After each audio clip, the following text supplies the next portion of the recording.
Lewis Hart here for The Ring magazine. Delighted to be joined with Conor Benn here in Tottenham Hotspur Stadium, where he'll be packing this out on April 26th for a massive fight against Chris Eubank Jr. We've just concluded both of the press conferences.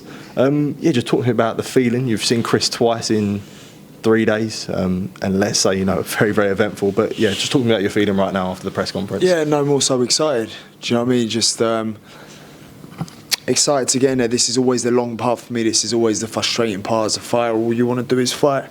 It's part of the game. But ultimately, the fighting's going to do the majority of the talking. Yeah. You say all you do is want to fight, and with how amped up it's been on Tuesday and Thursday, the feeling must be so much more heightened for this one. No, I'm always in that sort of mode anyway. I mean, today was very composed, and I'm not going to lower myself to Eubank's level at all.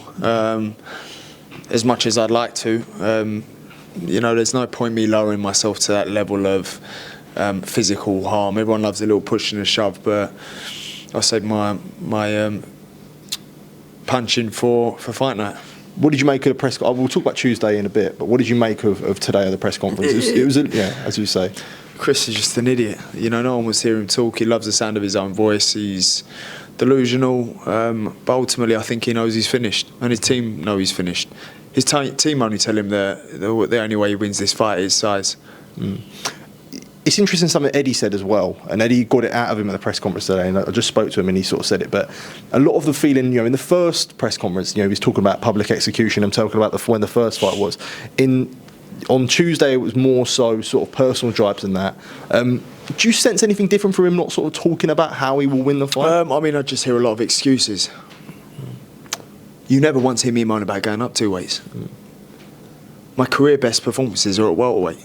I'm jumping up 2 weight divisions for this fight and this fight alone. Apart from that, you don't hear me moaning about it whatsoever. Yeah. One of the comments that you did take an exception to was obviously on Tuesday, your dad Nigel sort of gripped Chris after the face-off, sort of by the collar, Chris Jr said, if you do that, you're not getting your hand back. You took a bit of exception to that. Just talk to me more about sort of your initial feeling when you heard him say that and make that threat. Yeah, I wish my dad strangled him and knocked him out, to be honest. He's just an idiot. He has no class. He's an absolute tool. So, yeah, of course, I get defensive about my dad. My dad's my dad. Is it frustrating hearing, to keep on talking about him? He's just an idiot. I don't even know.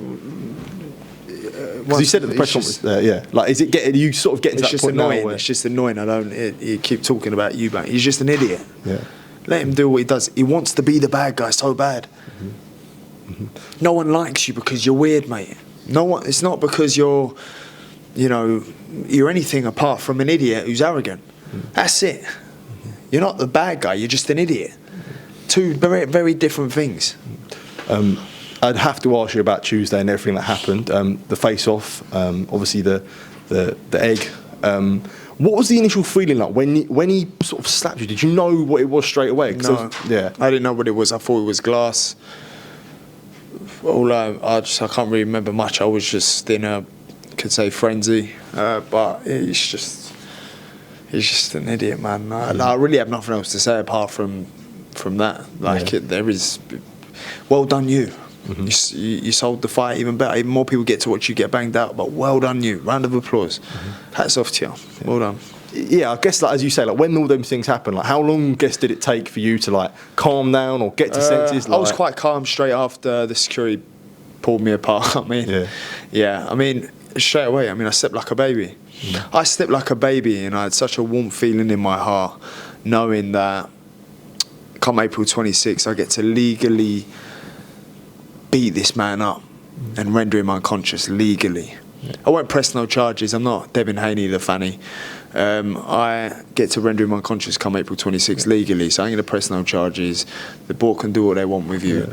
I'll take care of you April 26th. I was going to say, no worries from any sanctions from the board then? It's not, you aren't worried about that? I'm not concerned. I think they should, definitely, because if any fighter raises their hands to somebody, it's personally a liberty. Yeah. Well, final one. what happens April 26th? April when 26th. When you look over there, what can you? Well, not that I can see much because it's pitch black. Cool. Sorry, but yeah, you look at that centre circle. April 26th, he gets absolutely filled in. Yeah, Conor, thank you for the time, mate. Pleasure. Really appreciate it. Thank you.